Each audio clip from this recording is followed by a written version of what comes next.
Continuamos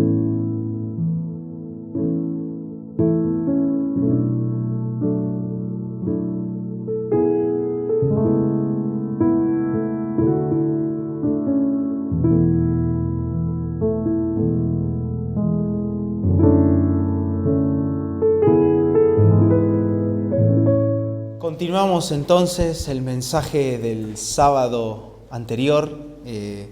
Lleva como título El clamor como escuela del Espíritu. Y el jueves pasado en el living creo que todos pudimos de alguna manera aprender o amarrar algunos pensamientos y llevarlos a casa para juzgarlos, para ponerlo a la luz de la oración y a la luz que el Espíritu Santo nos da. Y creo que ha comenzado, no ha sido, sino que voy a hablar en presente continuo. Está haciendo el Señor una obra bastante productiva en nosotros, porque nos está llevando a pensar, nos está llevando a utilizar la razón que necesitamos utilizarla, ¿sí? A veces se dice en broma, pero es hermoso poder utilizar nuestra cabeza, utilizar nuestra mente, nuestra razón, para que si necesitamos arrepentirnos de alguna cosa, pues entonces hagámoslo. Y como hemos aprendido, el arrepentimiento no es emocional, sino que es racional. ¿Puede manifestarse a través de una emoción? Sí, son vestigios, son frutos, pero el verdadero fruto del arrepentimiento es cuando nuestra razón es afectada y somos llevados a tomar decisiones y determinaciones que cambian el rumbo de nuestra vida. Y eso es lo más profundo del arrepentimiento.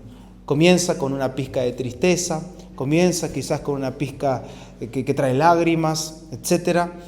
Pero lo más importante es que cambia nuestra manera de pensar. Y si eso la palabra está produciendo en nosotros, creo que estamos por un buen camino. El sábado anterior, el texto base, el cual va a ser también Jeremías, lo habíamos leído al principio. Jeremías capítulo 33, versículo 3, muy conocido: clama a mí, y yo te responderé y te enseñaré cosas grandes y ocultas que tú no conoces. No voy a repetir claramente el mensaje anterior, pero sí algunas ideas que necesitamos traerla para continuar, y es que Dios no responde respuestas, sino que Él responde al clamor.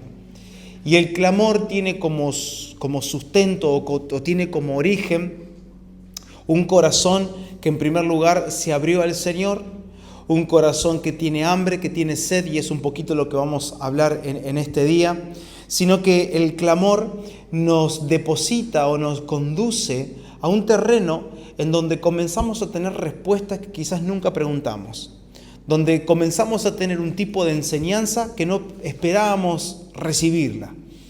Respuestas que recibimos, a veces sin saber que son respuestas, a través de modos de vida, situaciones que nos tocan vivir, situaciones que nos toca atravesar.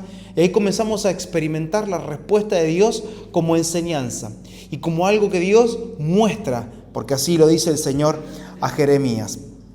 Inmediatamente pasamos a Santiago, porque Santiago hace este planteo y Santiago está haciendo una corrección a la iglesia, una corrección, no enseña sobre la oración, sino que corrige y les dice: miren, ustedes están pidiendo, pero están pidiendo mal.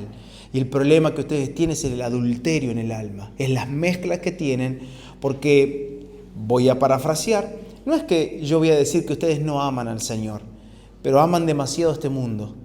Hay pasiones desordenadas en el interior. Hay pasiones que están bastante desordenadas. Entonces llega a decirle eso sobre el versículo 4, ¿sí? Al 6 de Santiago 4. ¿No saben que la amistad con el mundo es enemistad contra Dios? Cualquiera pues que quiera ser amigo del mundo se constituye enemigo de Dios. Y este fue el diagnóstico de Santiago. El diagnóstico de Santiago para una iglesia que se estaba perdiendo, para una iglesia que se estaba descarriando, desviando, una iglesia que no vivía la fe como tenía que vivirla, una iglesia que no controlaba la lengua, una iglesia que tenía pleito, disensiones, una iglesia que amaba más la sabiduría terrenal que la celestial. La conclusión o el diagnóstico fue este: es que ustedes se volvieron amigos del mundo. Y cuando ustedes se vuelven amigos del mundo, se constituyen enemigos de Dios. Y solo traer a memoria algo que dijimos, y es algo muy profético para nosotros como casa, y es que hemos ingresado a una estación en donde necesitamos aprender a orar, necesitamos aprender a clamar, encontrar el punto en donde el Espíritu de verdad nos enseña a orar y a clamar. Ahora sí, me gustaría avanzar un poquitito más y leer desde el último versículo, desde el último texto, mejor dicho, que leímos 1 de Juan, capítulo 1, versículo 20 y 27, donde Juan habla acerca de la unción que enseña todas las cosas. Recuerden que ese fue el último texto que compartimos y de aquí vamos a continuar. Dice 1 de Juan, capítulo 1, versículo 20 y luego saltamos al 27, versión RB60. Lo dice de esta manera: pero vosotros tenéis la unción del Santo y conocéis todas las cosas. Verso 27. Pero la unción que vosotros recibisteis de Él permanece en vosotros, y no tenéis necesidad de que nadie os enseñe, así como la unción misma os enseña todas las cosas, y es verdadera y no es mentira. Según ella os ha enseñado, permaneced en Él. A ver, a veces nosotros creíamos que la unción estaba ligada a una persona, entre comillas, de fuego, ¿sí? Como que la unción tiene que ver con milagros, tiene que ver con alguna manifestación espectacular, ¿sí? del Señor, que la unción tiene que ver con una sanidad. ¿Está ligada? Claro que sí, está ligada. Pero me gusta porque Juan da una perspectiva de la unción que no siempre se nos ha dado. Y es la peculiaridad que tiene la unción de enseñar todas las cosas. Mientras que una generación cristiana toma la unción solo para la manifestación externa que ella suele tener, Juan te dice, tengan cuidado porque la unción tiene una manifestación interna. No se dejen llevar o no se queden solo con la manifestación externa de la unción, sino aprendan que la unción se manifiesta internamente enseñándoles a ustedes todas las cosas. Y esta unción no es una cosa, esta unción no es algo, esta unción es alguien. Esta unción es una persona que ha venido a morar en cada uno de ustedes para gobernarlos.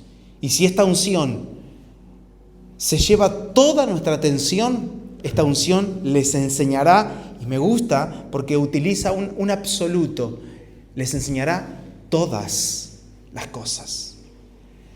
Es decir, no queda nada fuera de la unción. Nada queda por fuera, nada que la unción no pueda cubrir. No sé qué hacer con este caso, no sé cómo encarar la educación de mis hijos, no sé cómo ordenar mis finanzas. Enseña todas las cosas. Volvernos a la unción, volvernos a la honra real, fiel al Espíritu Santo, marca la diferencia, porque un cristianismo, una vida de fe sin el Espíritu Santo es solo una filosofía moral y nada más. Es una cáscara, es una cubierta que tengo encima en donde me visto, me disfrazo, me maquillo con palabras, con un montón de cosas, pero nada más que eso.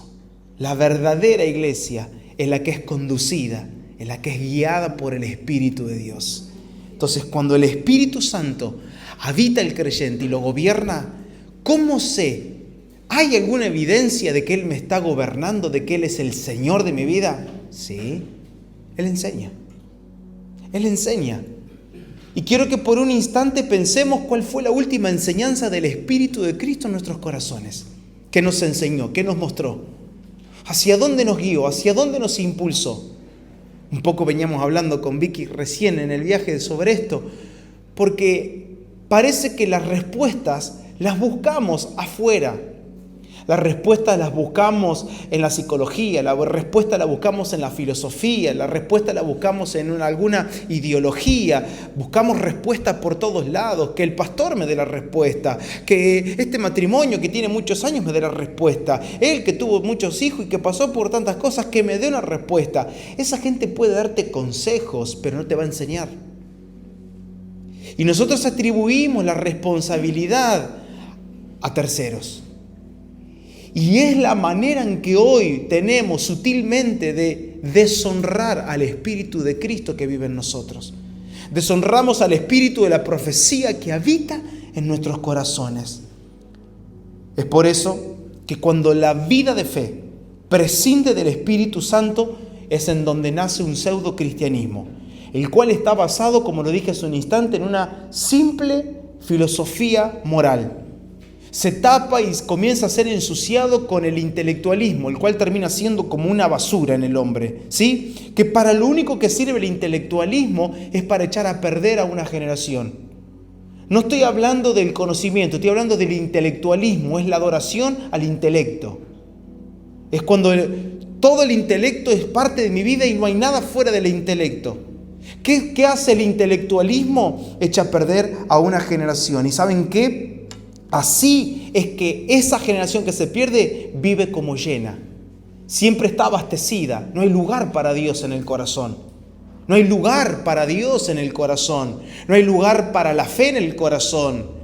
No hay lugar para las experiencias de fe. ¿Por qué? Porque yo ya me llené con el intelectualismo, me llené con palabras, me llené con cursos, me llené con sabiduría humana que hablan de Dios, pero nunca me llevan a conocerlo a Él. Esta generación es la que ha perdido el verdadero hambre por Dios, simplemente porque se han llenado con otras cosas, aunque esas cosas hablen de Dios. Y Dios nunca llenará corazones que primero se han llenado con basura. Por eso que tenés una generación que están en reuniones parecidas a esta, semejantes a esta, pero sus oídos están embotados, ya le entra por un oído y sale por el otro, o están distraídos, se permiten estar escuchando un mensaje y tener su cabeza pensando en otras cosas. Eso es porque el corazón se llenó con basura. Y Dios no puede llenar un corazón que ya esté lleno. Necesitamos vaciarnos. Una antigua y vieja canción que yo escuché cuando era niño y no la volví a oír nunca más, hablaba un poco sobre esto y me la recordaba esta semana, y el autor que la escribe, no desconozco quién fue, hablaba sobre esta realidad, de que el Espíritu de Dios quiere llenarnos, pero cuando Dios nos encuentre humillados y vacíos, es ahí donde Él nos llena. Dice, la estrofa de esta canción decía, así como el agua busca llenar los espacios más bajos, así obra el Espíritu de Dios, porque en la medida que más bajo y más profundo y más humilde estamos, más Dios nos llena. El problema es la soberbia, el problema es la altivez, el problema es la basura del intelectualismo que comienza a atiborrarnos y nos hace creer que somos poderosos y Dios ahí no tiene lugar. ¿Qué es la basura a la que me refiero? La basura es toda aquella información sobre Dios que esté disociada de Dios. Eso es basura. Basura es la información sobre Dios que está disociada de Dios. ¿Y cómo es esto? Es cuando solo deseo saber cosas de Él, pero no tengo hambre por conocerlo a Él. No me interesa mucho sobre Él, me interesa lo que Él tiene para darme. Me interesa lo que Él puede proveer, me interesa lo que Él puede hacer, pero pierdo el hambre por conocer a Dios.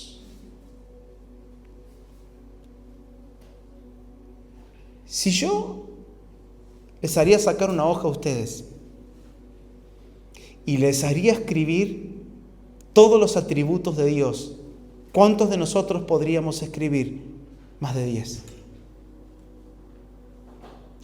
Bajo la oferta, más de 5. Y explicarme cada atributo del Señor. Pero si yo le digo a ustedes, háblame de los milagros o háblame de qué es capaz de hacer Dios, usted es capaz de llenar todas las hojas que existen en el mundo. Eso nos tiene que hacer pensar. Porque si hoy no estoy en condiciones de al menos decir 5 atributos de Dios, que me hablen de quién es Él. Entonces, algo no está funcionando bien acá adentro. Porque me perdí en lo que Él hace, que me olvidé de saber quién es. Y ya no tengo hambre por conocerlo a Él. Yo solo me interesa lo que Él pudo hacer. Entonces, es acá que yo me hago una pregunta y es, ¿cómo se produce el clamor? ¿Cómo llego a una vida de clamor real en mi vida? ¿Cómo llego a tocar la oración del Espíritu? ¿Hay alguna manera? ¿Y saben qué descubro? Que el hambre y la sed de justicia es la puerta que se abre para entrar al clamor. ¿Dónde nace el clamor? Nace en corazones que estén hambrientos y sedientos. No nacen de una obligación que el pastor nos manda hacer. Bueno, ahora cadena de oración, ¿sí? ¿Se acuerdan? Que no se rompa la cadena de 24 horas que vamos a hacer. Y si no te anotaste primero, te tocaba orar a las 3 de la mañana y te quería morir, ¿o no?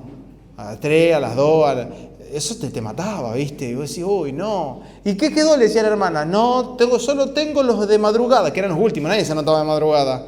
Todos querían dormir. A las perdidas había un hermano anotado de madrugada, pero después te enteraba que era sereno, así que, bueno, ocupaba el tiempo. Cuando el clamor termina siendo una imposición, profundizamos la herida, profundizamos la enfermedad, la agravamos. Y nosotros lo tenemos bien en claro. Y no me voy a cansar de repetirles y de insistir en esto sobre ustedes y sobre mí también. Nunca vamos a hacer algo por imposición. Nunca. Que nazca por el hambre, que nazca por la sed, que sea natural en nosotros. Que la fe sea real, que sea sustancial. Mateo capítulo 5, verso 6, y Primera de Pedro capítulo 2, verso 2. Estos dos textos me gustaría que resaltemos en esta noche. Mateo capítulo 5, versículo 6, y Primera de Pedro capítulo 2, verso 2, dice Mateo 5, 6, dice Jesús: bienaventurados los que tienen hambre y sed de justicia, porque ellos serán saciados. Y Pedro dice: desead como niños recién nacidos la leche espiritual no adulterada, para que por ella crezcáis para salvación. Miren, ¿saben qué aprendo? Que hay una provisión divina que está guardada para los que tienen apetito real y un tipo de sed distinguida por la justicia. ¿Qué es justicia? Yo voy a reemplazar o a buscar una frase o una palabra en sinónimo para que entendamos la justicia de Dios. A veces nosotros decimos, vamos a orar para que Dios haga justicia con este caso. ¿Y qué queremos decir con que Dios haga justicia? ¿Que el otro pague lo que tenga que pagar? Esa es la justicia del hombre. La justicia de Dios es la voluntad de Dios. Eso es justicia. Bienaventurados los que tienen hambre y sed por su voluntad, porque ellos serán saciados. Bienaventurados los que tienen hambre y sed por su intención. Bienaventurados los que tienen hambre y sed por leer el corazón de Dios. Bienaventurados los que tienen hambre y sed por la obra, por el manifestar, por la ejecución, por la gestión de la voluntad del Señor, porque ellos son los que serán saciados. Entonces, hambre y sed ¿de qué? De conocer su voluntad. No es el hambre ni la sed que es producida por nuestro ego, no es el hambre y la sed que surge por nuestra urgencia. ¿O no te ha pasado que cuando pasás los momentos más difíciles te pones a orar y parece que como nunca oraste esa semana? Y es un hambre y una sed por ir a Dios en oración terrible, pero es un hambre y una sed producida por el ego o por la urgencia o por la emergencia. Pero no es un hambre y sed por la justicia de Dios. Este hambre y esta sed se levanta solamente en el vientre de aquellos que no desean otra cosa, sino una sola cosa: seguir deleitándose en la voluntad de Dios. Y esta generación es la que no está dispuesta a perder ese deleite que es producido por la única palabra que el Espíritu Santo puede ministrar al corazón. ¿Cómo somos saciados nosotros con la justicia? ¿Cómo es eso? ¿Cómo hace Dios para saciar la sed y el hambre real del Espíritu? Por medio del Espíritu de Dios. El Espíritu de Cristo, quien enseña todas las cosas, nos enseña su voluntad, nos guía a toda verdad. Mediante el consuelo del Espíritu de Dios en nosotros, comenzamos a ser saciados y alimentados de algo que ningún otro hombre va a poder generar en nosotros. 2 cosas produce el Espíritu de Cristo en nosotros. Número 1, el deseo de conocer su voluntad. Y número 2, la valentía para ejecutar la voluntad de Dios. 2 cosas claras produce el Espíritu Santo cuando gobierna un corazón. La primera, lo más básico, es un deseo. Se despierta el hambre y la sed. ¿De qué? De conocer la voluntad del Señor. Ahora, el segundo es algo que no siempre lo solemos tener en cuenta, porque el segundo punto es la valentía para ejecutar esa voluntad que hemos conocido. Yo te hago esta pregunta. ¿Cuántas veces escuchaste gente que dice, hermano, ayúdeme, vamos a orar porque yo quiero conocer la voluntad de Dios para mi vida? ¿Y cuánta gente se la pasa orando para conocer la voluntad de Dios? ¿Sí? Somos nosotros los primeros quizás levantar la mano porque somos eso, ¿sí? Conocer. Ahora, cuando Dios te muestra lo que tenés que hacer, no te animás. Y yo me doy cuenta que hoy el problema, aunque, abro paréntesis, sí existe el problema de que hay gente que no conoce lo que Dios quiere hacer. Pero lo más peligroso son los cobardes. Los que sí saben lo que tienen que hacer, pero no lo hacen. Y están procrastinando todo el tiempo, están postergando. Saben lo que Dios les marcó, pero ellos dicen, no, bueno, ahora que la conocemos y vamos a esperar el tiempo de Dios. Ahora que Dios nos mostró esto y bueno, ya Dios nos va a abrir puerta. No. Y me doy cuenta que hoy el problema que estamos teniendo generacionalmente es que conocemos y sabemos lo que tenemos que hacer, pero no lo hacemos. Y ese es el pecado más grave que hoy podemos llegar a cometer como generación. Hay quienes fueron llenos del Espíritu Santo y solo los que fueron llenos del Espíritu Santo pueden expulsar la cobardía del corazón. Es un alma pusilánime, es un alma mediocre, es un alma que no se anima a ir y caminar hacia lo que Dios está demandando en este tiempo. Todos los que estamos acá sabemos lo que tenemos que hacer, pero no todos estamos haciendo lo que tendríamos que estar haciendo. Porque nos gana eso que Santiago denuncia en el capítulo 4 de su carta. Oh, almas adúlteras, se han enamorado del mundo. Se han enamorado de las pasiones externas, de las pasiones carnales, naturales. Tienen el alma mezclada con un poco de lo que Dios quiere y con un poco de lo que ustedes quieren. Y esa mezcla, ese adulterio, esa mixtura nos lleva a ámbitos de cobardía. Lo disfrazamos, lo maquillamos con palabras bonitas. Vamos a orar, no me quiero adelantar a los tiempos de Dios, vamos a esperar el tiempo oportuno, ya Dios mostrará señales de cuándo hay que avanzar, etcétera, etcétera, etcétera. Y nos tapamos de frases que nos hacen quedar bien a nosotros y nada más. Y fíjense en que yo recuerdo, Pablo es el que dice, oren por nosotros para que Dios nos dé la valentía de anunciar el Evangelio. Y yo quiero que como iglesia captemos esta enseñanza porque va a ser valiosa en el tiempo. Quizás no hoy, pero yo quiero que la guarden, ¿sí? ¿La van a atesorar? Vienen años que vamos a necesitar muchísima valentía, pero muchísima valentía. Porque por causa del Evangelio vamos a tener que enfrentar situaciones que no son para cobardes. Llegarán los años en esta ciudad donde los que estén y sean parte de esta comunidad van a tener que enfrentar aflicciones, van a tener que enfrentar cosas extremadamente feas, horribles, persecuciones, porque eso es lo que provee el Evangelio. No es que el Evangelio te va a dar una mala situación, pero te conduce a vivir una vida en donde las situaciones van a comenzar a aparecer solitas.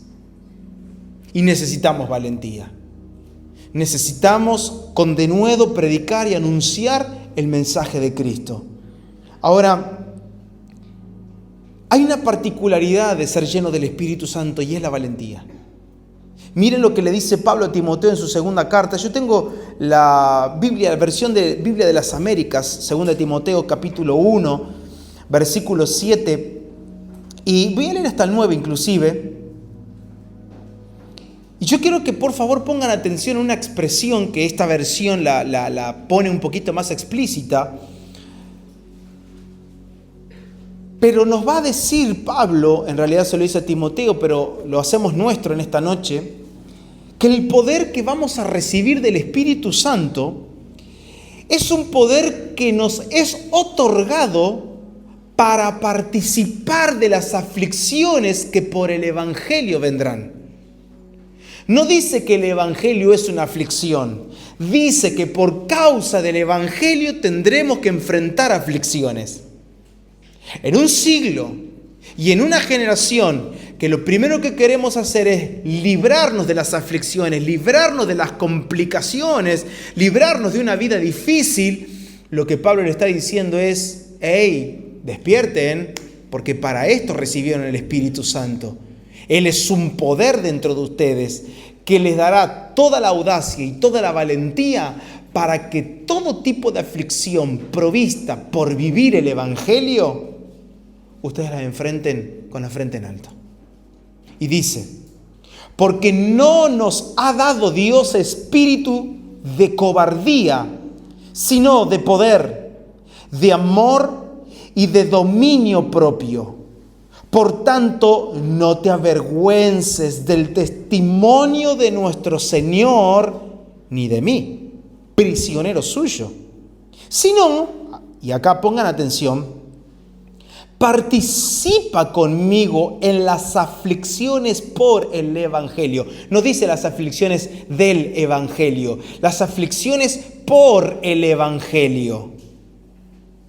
Según el poder de Dios, quien nos ha salvado y nos ha llamado con un llamamiento santo, no según nuestras obras, sino según su propósito, según la gracia que nos fue dada en Cristo Jesús desde la eternidad. ¡Wow!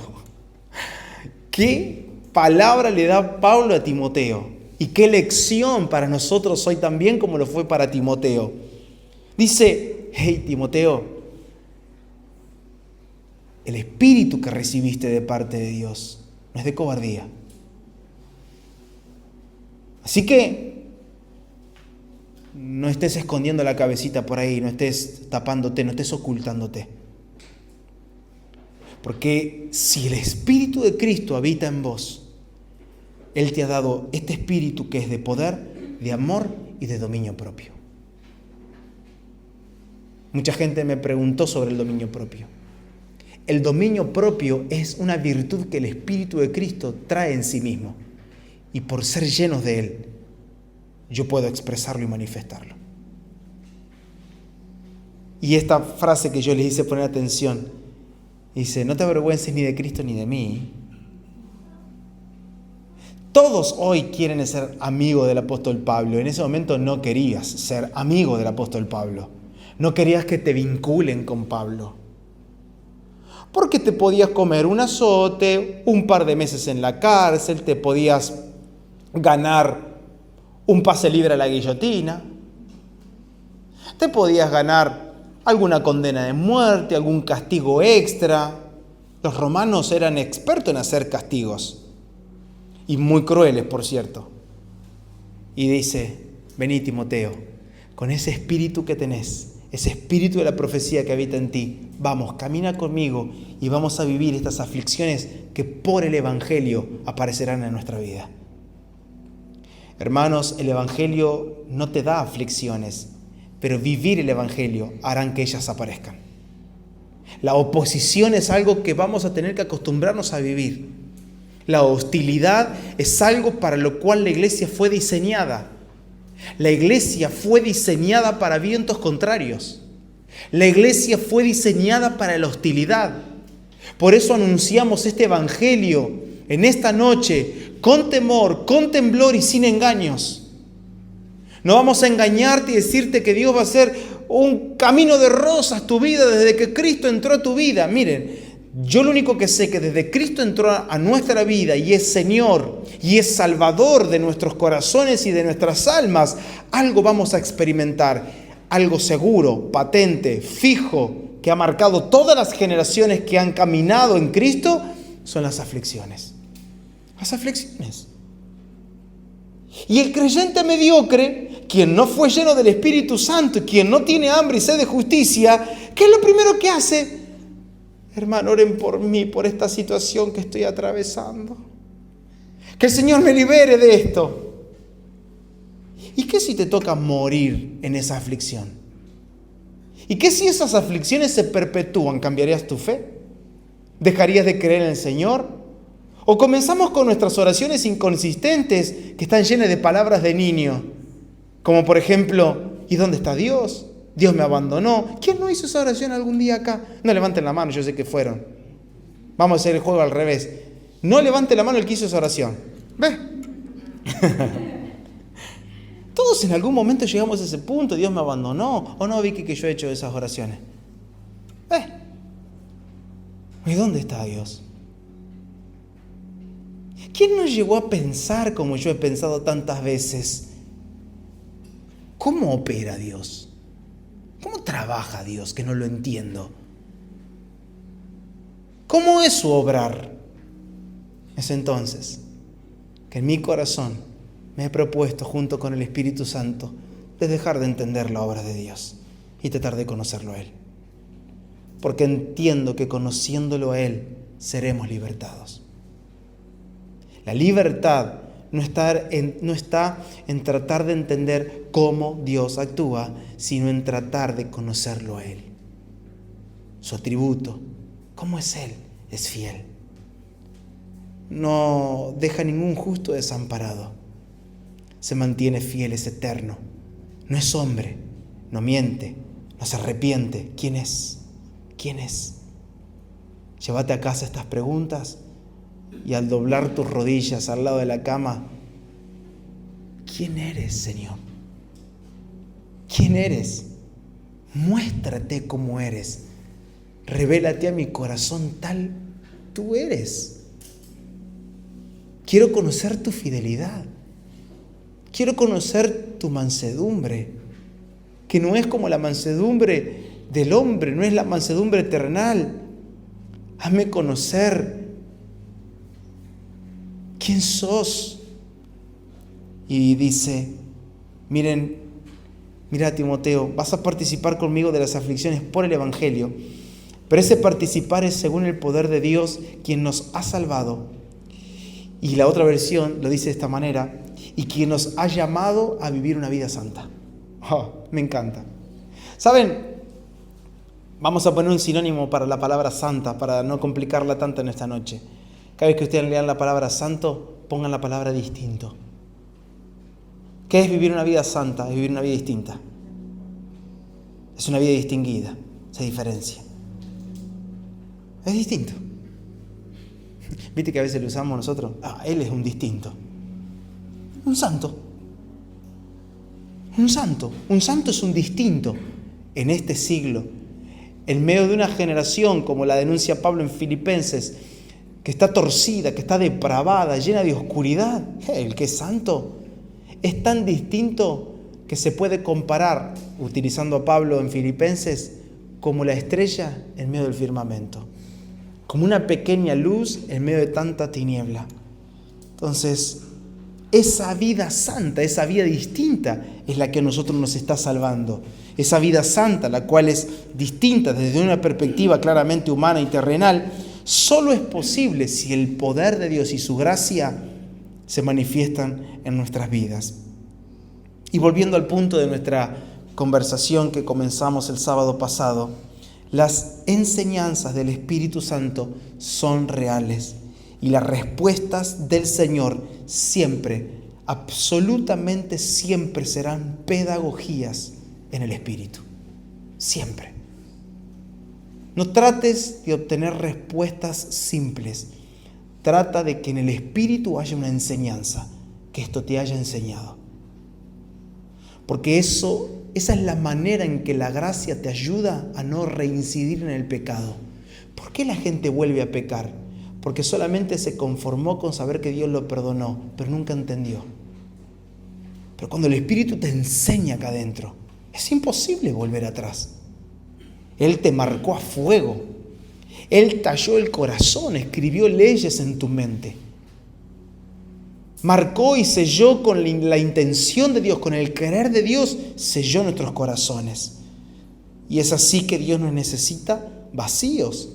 Dios nos necesita con hambre, con sed, mansos, humildes. Entonces, no solo viene el descanso a nuestra alma, como lo dijo Jesús, sino que como lo dice Santiago en el inicio de su carta, lo dice así: desechando toda inmundicia y abundancia de malicia, recibid con mansedumbre la palabra implantada, la cual puede salvar nuestras almas. Y lamentablemente, nos hemos acostumbrado tanto al intelectualismo, nos hemos acostumbrado tanto a las palabras de los hombres, que esas palabras jamás lograron echar raíces en el corazón. No logran echar raíz en el corazón. Las enseñanzas del Espíritu de Cristo son reales y letales en corazones que primeramente se vaciaron de toda inmundicia. Y repito, la inmundicia, la basura, son las palabras que hablan acerca de Dios, pero no me muestran a Dios. No se puede recibir la palabra sin antes vaciarse de esa basura que nos está contaminando. Y lamentablemente lo que contamina no es solamente aquello que tiene una moral baja o perversa, sino también en esta noche quiero marcarte 3 cosas a las que hoy le voy a llamar perversión. 3 cosas que contaminan. Número 1, todo conocimiento divino desconectado de su respectiva experiencia. Lo repito para los que toman nota. ¿A qué le llamamos perversión? ¿Qué es lo que pervierte el corazón? Número 1, todo conocimiento divino desconectado de su respectiva experiencia.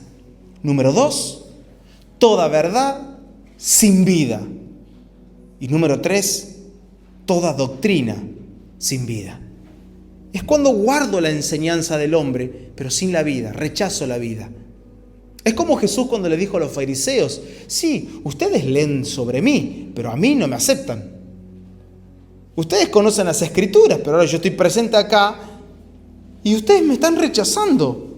Entonces podemos decir que no necesariamente son cosas malas a simple vista las que nos pervierten, las que nos desvían. Según Santiago, la malicia no siempre está asociada a algo moral, sino que muchas veces la malicia está asociada a miles de cosas que hacemos con apariencia de piedad, pero que todas ellas carecen de la vida y de la verdad. Tenemos la palabra, tenemos la escritura, tenemos la enseñanza, tenemos el punto 1, el 2, el 7, la llave, la que abre, el acceso, el no sé qué. Perfecto, pero carecemos de vida y carecemos de la sustancia de la verdad. Y de ninguna manera estamos en contra del conocimiento. De ninguna manera Santiago, incluso, que lo está diciendo, está en contra del conocimiento. Pero sí Santiago lo que está denunciando en su carta y lo que está diciendo entre líneas es: estoy en contra de toda forma de vida del hombre que no exprese la vida de Dios. Lo que Santiago está diciendo es que está en contra de toda fe que no transforma al hombre, porque esa fe que no transforma no es fe. Toda fe que no transforma no es fe. Por esta razón, él llega al versículo 22 del capítulo 1 diciéndoles de esta manera: sean hacedores de la palabra y no tan solo oidores. ¿Qué iba a pasar? Pasa lo que está sucediendo hoy y lo que le sucedió a ellos. Lo mismo, no cambia. ¿Qué pasa? Hay comezón por oír. Queremos oír y algo nuevo, y algo nuevo. Hace un tiempo atrás escuchaba a un pastor que él contaba, lo decía con dolor, pero él decía, yo tengo la obligación cada fin de semana de predicar algo nuevo. Yo, qué triste. Pero es porque a veces, sin darnos cuenta lo que tenemos esta función, podemos caer en esa trampa, Dios nos libre, de caer en esa trampa de querer andar contándole cosas nuevas a la gente. No, pues tienes un mensaje diferente. No. Tengamos cuidado, porque a veces nos terminamos, nosotros los pastores y los líderes, nos terminamos volviendo cómplices de la inmadurez de la iglesia.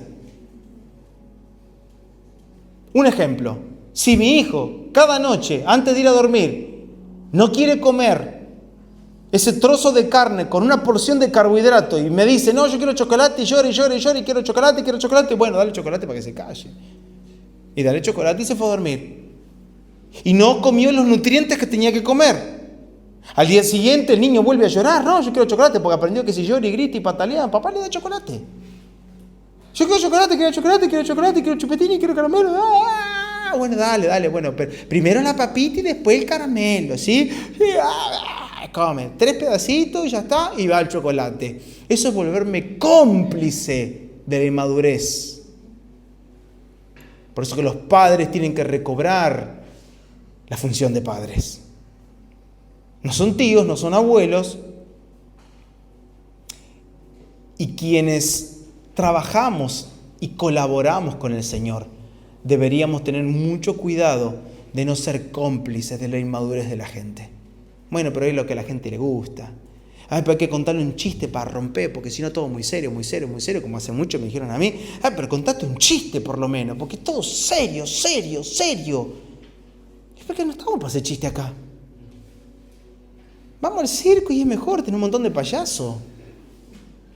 Mis hermanos, con temor y con temblor, cada vez que estamos en lugares similares a esto, o en la calle, o como en nuestro living de los días jueves, no podemos estar haciendo cosas payasescas. No estamos para hablar estupideces entre nosotros. Es un asunto serio. No estoy diciendo que usted ande con cara de alpargata 45 todo el día, no es eso. No es eso. Nadie te está diciendo que cambies el temperamento. Yo soy una persona chistosa. Lo soy cuando estoy con ustedes, cuando camino, cuando trabajo, cuando hago deporte. No me quita, pero a la hora de poder comunicar una verdad, no puedo ponerme una cosita acá para hacer un payaso para que ustedes se rían, para ser más divertido, no, para que tenga onda, para que tenga pegada con los jóvenes. Mira, hermano, no tengo que tener pegada con los jóvenes, tengo que tener la palabra que el espíritu de esta generación necesita.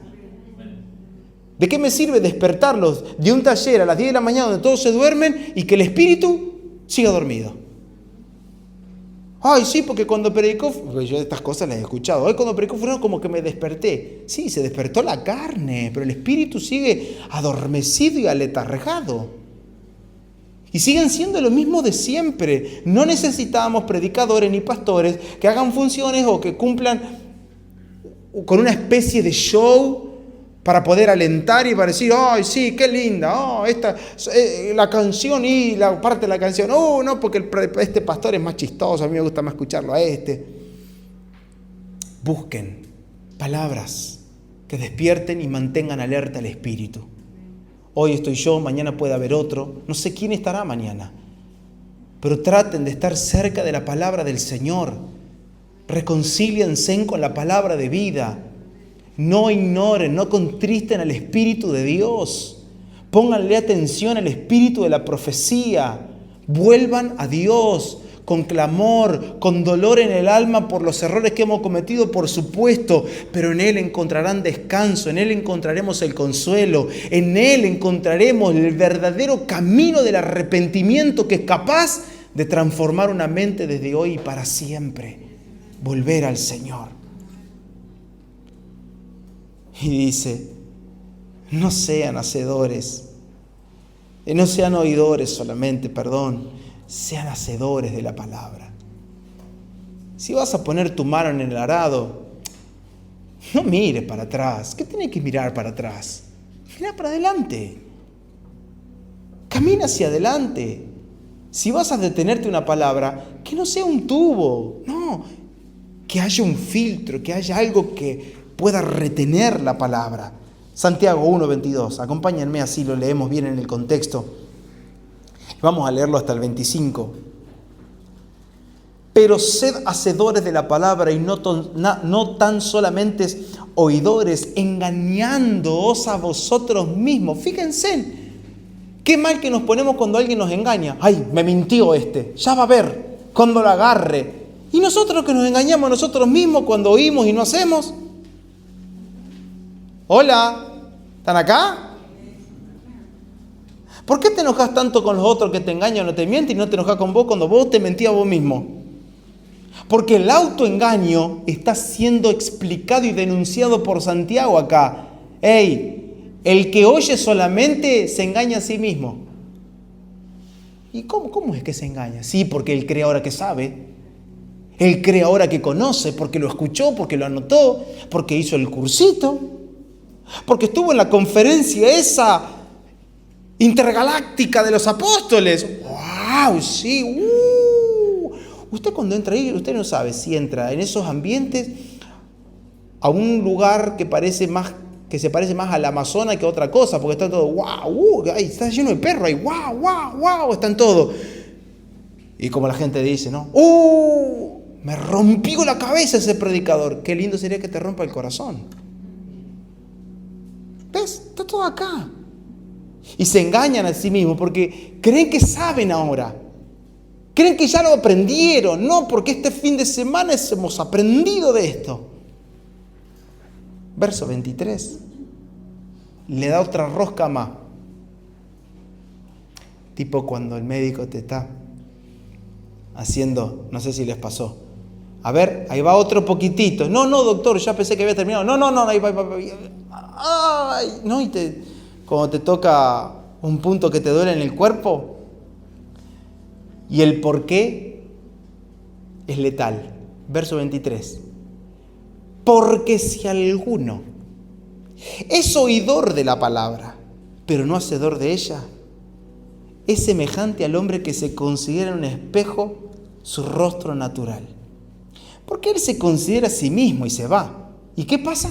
Se olvida cómo era.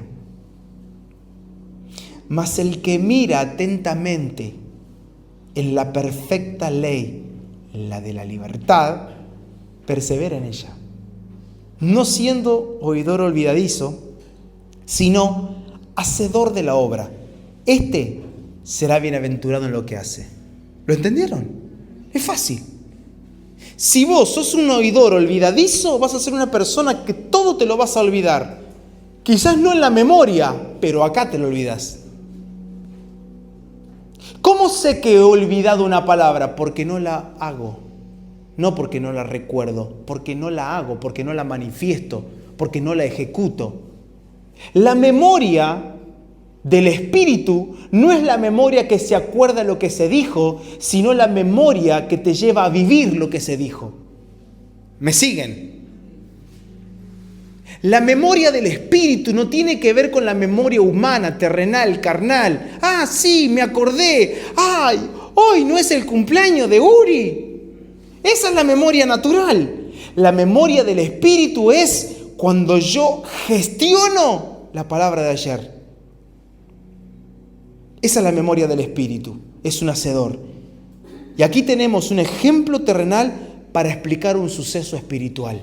No sean oidores olvidadizos. Otra versión dice así el versículo 25.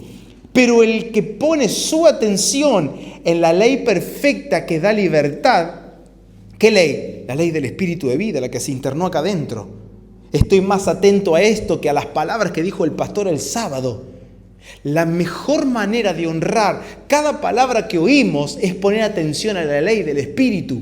A lo que el Señor, quizás en esta noche o más tarde cuando vuelvas a tu casa, por causa del mensaje que hemos proclamado en esta noche, el Señor escribió algo acá adentro. Y por poner atención a eso que el Señor clavó en mi corazón, eso me hará un hacedor de la palabra.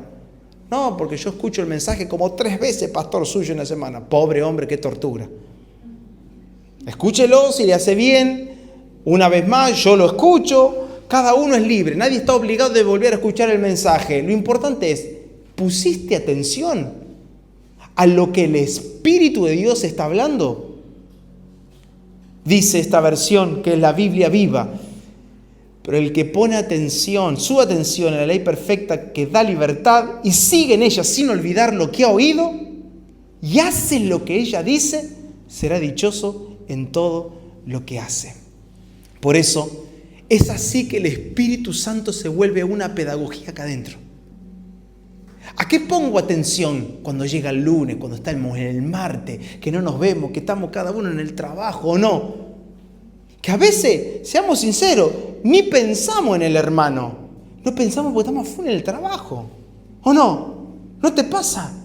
Yo esta última semana tuve pata para arriba, dado vuelta todo el tiempo. Cuando miraba la hora, ¡ay, ya es la tarde! ¡Ay, no comí! ¿No te pasa a veces que estás así? Pero qué lindo es estar atento acá adentro a las palabras que el Señor está hablando, a meditar. ¿Cómo es orar en el Espíritu? Es poner atención a la ley de la libertad que está acá adentro. Ese es el clamor como escuela del Espíritu. ¿Cómo hace el Espíritu para enseñarme? El Espíritu enseña en los que no son oidores olvidadizos, en los que hacen mirada hacia adentro y observan la obra de Dios en su corazón. Y recuerdan palabras del pastor, recuerdan la frase del hermano que compartió en el living el jueves, recuerdan aquella prédica del pastor fulano, las recuerdan. Pero lo que más tienen atornillado acá adentro son las palabras que el Espíritu ese sábado por la noche clavó en el corazón. Y no se la puede sacar, y está atento ahí. No trates de leer algo nuevo a la mañana, pon atención a esa ley. Y contemplando esta ley, ve a las Escrituras. Y que el Espíritu te enseñe. Y cuando estás en el trabajo, todo embarullado. ¿Hay lío en el trabajo a veces en el suyo? ¿Sí o no? ¿Bastante o poco? A veces demasiado, más de lo que nos gustaría, ¿o no? Terminamos el día todo despeinado, ¿o no? Con hambre, chinchudo. ¿Quién se enchincha acá? ¿Te enchinchás? No parece, mirá. No voy a aparecer en la carpintería algún día, por las dudas, a ver si huele un martillo por ahí. Pero a veces sí o no, terminamos el día así, todo medio, perdón la expresión, pero es muy argentina, ¿no? Muy tufado. Y encima ahora que volvió la humedad, peor. ¿Te bañás? Che, me habré bañado, preguntar porque estás todo transpirado, ¿no? Pero qué lindo es que en medio de todas esas cosas que suceden en la vida, externas, vos estás atento a algo que el Señor está haciendo acá adentro. Señor, ¿en dónde estás? ¿En qué parte quedaste? Esta es tu palabra. Dije que iba a orar esto. Señor, quiero conocerte. Quiero conocerte. La obra del Espíritu Santo en nosotros es una obra que se evidencia por el deseo constante y cotidiano que tenemos de negarnos a nosotros mismos. Es ese. ¿Cómo sé que el Espíritu Santo obra en mi interior? Porque todos los días me levanto con una sed terrible de negarme a mí mismo. Terrible. Eso es negarme. Y lo hablábamos con Sammy estos días. ¿Cómo es negarme a mí mismo? Y en primer lugar, tenés que saber que negarte a ti mismo no va a ser algo que te va a gustar. Porque te estás negando a vos. Estás negando lo que tu carne propone hacer en ese momento. Que si tu carne te propone, quiero que estés chinchudo todo el día. ¿Qué va a hacer? No, yo no puedo estar enchinchado todo el día en la carpintería. Un ejemplo, ¿no? Como levantaste la mano, fuimos 3 nada más lo que levantamos la mano, nada más. Vos zafá arriba del camión chinchudo, bueno, arreglate con el volante. Pero terminaba, yo no puedo volver chinchudo a casa. Reniego solo. Y sí, ¿quién no reniega solo? No puedo, no, otra vez, así, no. Me niego, no. Señor, mostrame tu obra en mi corazón. Algo tiene que ser distinto en este día. No puedo ser un natural, un carnal como los demás, que si les pasó así, están todos enchinchados en el trabajo y yo también me enchincho porque tenemos razones. O a veces no tenés razón para enojarte, para enchincharte. ¿Sí? No digo insultar, espero que nadie esté con esas cosas todavía, pero le oramos al final de la reunión después. Pero es ahí donde la cruz comienza a trabajar en nosotros. Y la cruz comienza a demandar de nosotros todo nuestro entendimiento acerca de todas las cosas que tenemos. Pero déjenme dejar esto en la puerta para la próxima reunión. Si hay algo que la obra de la cruz hace específicamente sobre este tema que estamos abordando, sobre la oración del Espíritu, pongan atención, si hay algo que la obra de la cruz hace es absorber y demandar que entreguemos todo el conocimiento que nosotros creemos tener sobre la oración. Y esto es maravilloso, porque la cruz demanda todos nuestros entendimientos.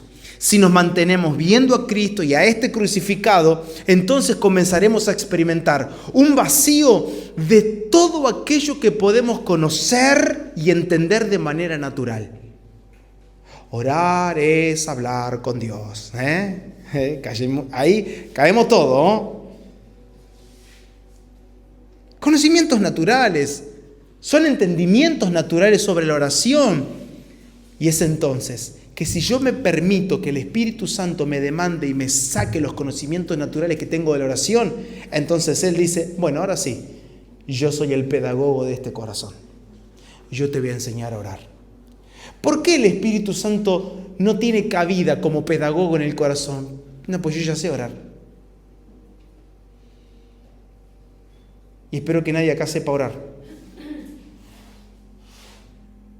Porque el único límite que va a encontrar el Espíritu Santo para no enseñarnos a orar es que nosotros creamos que sabemos orar. No, yo ya sé cómo se ora. Pero es que lindo levantarte a la mañana y no sabes ni cómo empezar. 0 kilómetros te levantás. Sí, Señor. Te amo. Y qué lindo cuando no hay palabra. Y vas a las Escrituras. Sos un bebé. ¿Pero qué hace el bebé? Grita. Lo leímos recién. Pide a gritos la leche espiritual no adulterada. Señor, dame tu pan. Dame tu palabra, Señor. Muéstrame tu voluntad. Y cuando me la muestres, que ella pueda aterrizar en un corazón lleno de valentía, Señor. Que si tenemos que encarar a todo un ejército, lo encaremos mañana con los hermanos de Bragado. Que si vienen aflicciones que se levanten por causa de creer en tu verdad, tengamos toda la valentía necesaria para predicar el Evangelio al norte, al sur, al este, al oeste. Señor, para abrir casas, para predicar el Evangelio en los pueblos que rodean la ciudad. Señor, danos la audacia para ahorrar, para tener dólares, para cruzar ríos, lagos, mares, para predicar el Evangelio en las etnias. Señor, danos la valentía, dale valentía a estos jóvenes para que puedan estudiar idiomas, valentía a los jóvenes que a veces reniegan con la secundaria. ¿Quién de los que está acá reniega con el colegio? ¡Ja! Valentía, Señor, dame la valentía. Me niego al renegador serial que tengo dentro mío. Eso sería una buenísima oración para el lunes. Me rindo. Me entrego, voy en modo Cristo a estudiar. Señor, abro este libro de historia, para tu gloria leeré estas páginas, para tu gloria. No entiendo ni para qué me sirve estudiar esto. Tú lo sabes todo, Señor. ¡Wow! Créeme que el pedagogo, el Espíritu Santo, hace esto.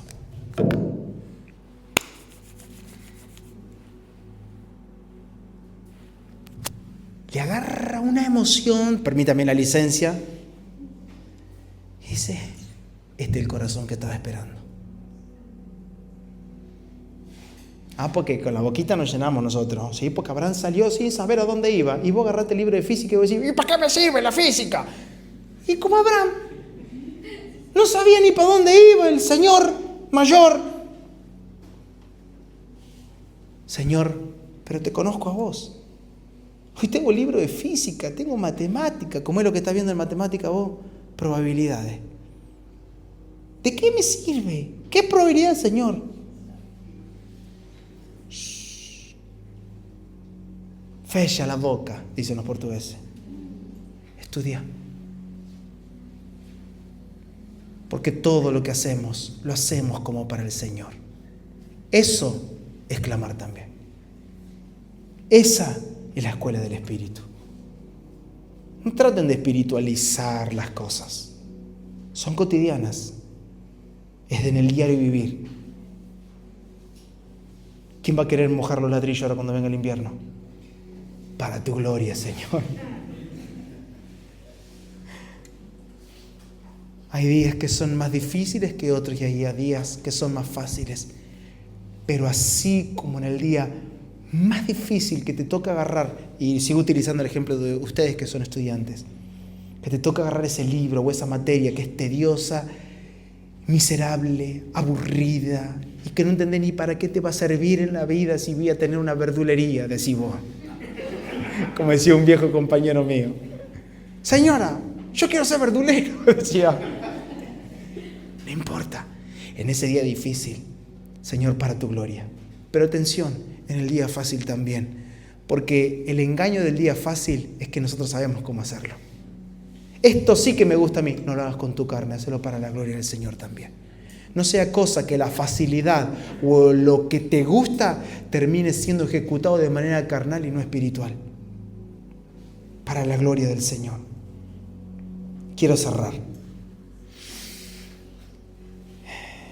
Se me terminó el tiempo, pero déjenme ir a esto y cierro con esto. Necesitamos entender que la oración, como cualquier otro asunto espiritual, es donde Cristo es fundamento y fuente. Yo sé que lo que estoy diciendo, ustedes dicen por dentro, obvio, pero quiero que lo piensen. La oración, como cualquier otro asunto espiritual, tiene a Cristo como fuente y como fundamento. ¿Qué significa? Que la oración no puede estar separada de Cristo. La oración no es tuya, es de Él. Si lo tiene a Él como fundamento, es de Él. Así que no puede estar separada de Cristo. No podemos separar la oración de la vida de Cristo, porque bien sabemos que la vida no es algo que Dios nos da. La vida es Él. Él es la vida. Y cierro con esto que nos va a ayudar para el próximo mensaje y para los que toman nota, para que puedan meditar en estas cosas. Cierro este mensaje diciendo lo siguiente: la oración es una mente diferente, una voluntad diferente, un propósito diferente, todo esto operando en una vida completamente diferente. Lo digo por última vez, la oración es una mente diferente, una voluntad diferente, un propósito todo diferente, todo esto operando desde una vida completamente diferente. Por lo tanto, no es algo que va a entrar en nuestro intelecto la oración. No es algo que podamos preparar, no se prepara la oración. La oración es el suspiro del Espíritu de Cristo morando en nosotros. Es su respirar, es su vivir en mí. Esa es la oración. Y es ese suspiro el que me enseña. Es ese suspiro el que me hace dar pasos de valentía. Es en ese suspiro que aprendo. Es en ese suspiro que veo. Es en ese suspiro que recibo las enseñanzas. Es en su suspirar. Es en su mente. Es en su voluntad. Es en su propósito. Y es en su vida que yo me muevo. Es en su vida que oramos. Y es en su vida que nos movemos. Amén. Cerrar tus ojos si querés hacerlo. Yo quiero que oremos juntos en esta noche. Si quieres ponerte de pie, puedes hacerlo. Gracias, Señor. Gracias. Dale gloria al Señor ahí donde estás. Y si hay alguna palabra, expresala. Si hay silencios, expresalo al Señor. Gracias, Señor. Eres maravilloso, hermoso. Contemplar la hermosura de tu santidad, es lo más extraordinario que podemos contemplar. En esta noche hemos hablado y hemos utilizado palabras para tratar de entender y de razonar en tu vida. Y de ninguna manera creemos que estas palabras son suficientes, mucho menos creemos que ellas nos pueden hacer entender algo. Confiamos en tu intervención, Espíritu Santo. Confiamos en tu operación. Confiamos en tu diagnóstico, el cual es personal en cada corazón. Y oramos en esta noche para que esas enseñanzas y esas demostraciones del Espíritu se vuelvan reales en nuestros espíritus. Que como iglesia y como comunidad no solo estemos despiertos, sino que estemos completamente atentos y abocados a tus palabras. Atentos a la ley perfecta, no tanto a las palabras que oímos un sábado por la noche o un domingo por la mañana, sino atentos a las palabras que tu Espíritu perfora y talla en el corazón.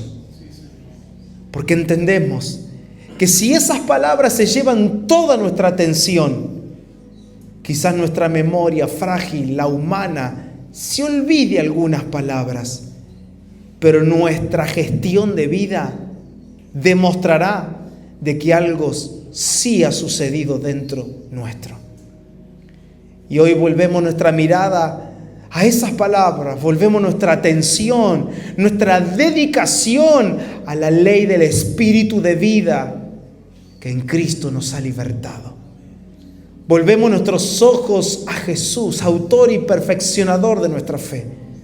Volvemos nuestra atención a tus palabras, las que resuenan aún cuando vamos a dormir o las que nos despiertan a la madrugada antes de que el sol salga.